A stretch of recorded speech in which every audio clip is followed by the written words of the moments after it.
Alam mo kung paano magiging masaya ang paglalakbay mo.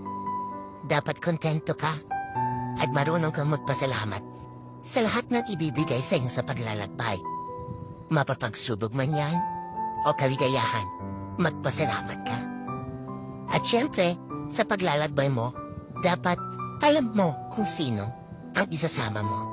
Kasi ang dami-daming gustong sumama.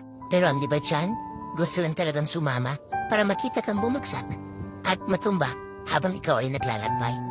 At pipilitin kang hihirain para hindi mo makuha ang gusto mo makamtas. At syempre, dapat sa paglalakbay, kahit anong mangyari, pipiliin at pipiliin mo pa rin maging masaya. Para at least, darating ang araw, nakamtan mo na ang gusto mo makamtan, naabot mo na ang pangarap mo. Masaya ka at hindi ka magsisisi.